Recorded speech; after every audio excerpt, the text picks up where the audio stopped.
melakukan ritual-ritual khusus atau bahkan pesta-pesta sebelum masuk bulan Ramadan. Orang yang melakukan ritual itu, mereka berkeyakinan ritual itu bisa membersihkan dosa.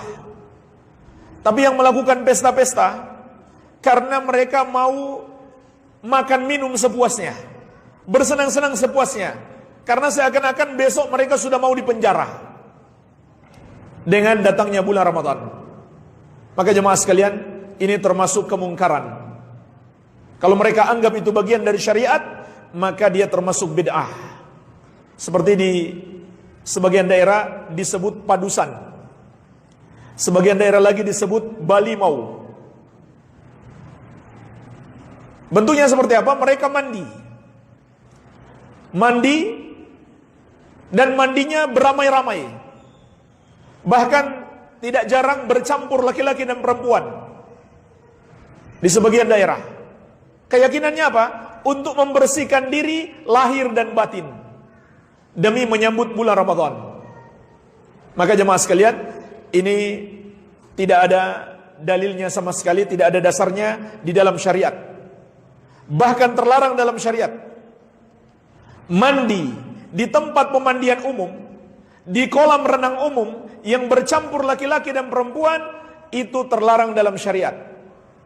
Bahkan sesama laki-laki atau sesama perempuan tapi membuka aurat juga terlarang. Dalam hadis yang diriwayatkan At-Tirmidzi dari sahabat yang mulia Jabir bin Abdullah radhiyallahu anhuma, Rasulullah sallallahu alaihi wasallam bersabda, "Man kana yu'minu billahi wal yawmil akhir, fala yadkhulul hammam bighairi izarin." Barang siapa yang beriman kepada Allah dan hari akhir, janganlah dia masuk permandian umum tanpa menggunakan sarung. Maksudnya tanpa menutup aurat. Wa man kana yu'minu billahi wal yawmil akhir, fala yudkhil halilatahul hammam. Dan barang siapa yang beriman kepada Allah dan hari akhir, janganlah dia izinkan istrinya atau anak wanitanya masuk ke tempat permandian umum. Wa man kana yu'minu billahi wal yawmil akhir fala yajlis ala ma'idatin yudaru 'alaiha bil khamri.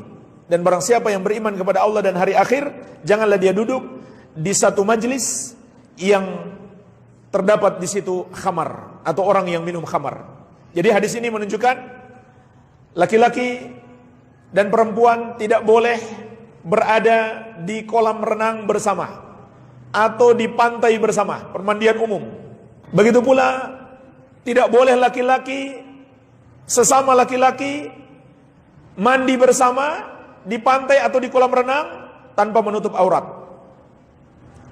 Adapun bagi wanita dalam hadis ini dilarang secara mutlak. Dia menutup aurat atau tanpa menutup aurat.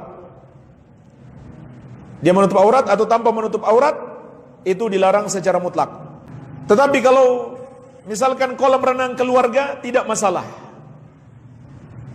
Untuk suami istri dan anak-anak misalkan, anak-anak yang masih kecil. Kalau anak-anak itu sudah besar, sudah balik, atau sudah mengetahui aurat wanita, maka sudah ada batas juga, yaitu batasannya tempat perhiasan. Baik. Jadi jemaah sekalian, perlu kita tegaskan juga, laki-laki tidak boleh melihat aurat laki-laki lain. Begitu pula sebaliknya, wanita tidak boleh melihat aurat wanita lain. Dan batas aurat antara sesama wanita, yaitu tempat perhiasannya. Kalau sudah melebihi tempat perhiasannya, itu sudah terlarang, walaupun sesama wanita ataupun antara mahram. Sebagaimana dalam hadis Abu Sa'id Al-Khudri radhiyallahu anhu diriwayatkan Imam Muslim, Rasulullah sallallahu alaihi wasallam bersabda, "La yanzuru ar-rajul ila auratir rajul, walal mar'atu ila auratil mar'ah." Laki-laki tidak boleh melihat aurat laki-laki lain, dan wanita tidak boleh melihat aurat wanita lain. Walaupun jamaah sekalian beda ya, batasan aurat antara laki-laki dan wanita, dan antara wanita dengan sesama wanita. Begitu pula wanita dengan mahram. Wala yufdir rajul ila rajul fi thawbin wahidin, wala tufdil mar'atu ila al-mar'ati fi thawbil wahidi. Dan tidak boleh laki-laki sesama laki-laki berada dalam satu selimut. Begitu pula wanita dengan sesama wanita tidak boleh berada di dalam satu selimut. Baik. Jadi di samping itu bid'ah, maka itu termasuk kemungkaran. Itu termasuk kemungkaran bertentangan dengan syariat.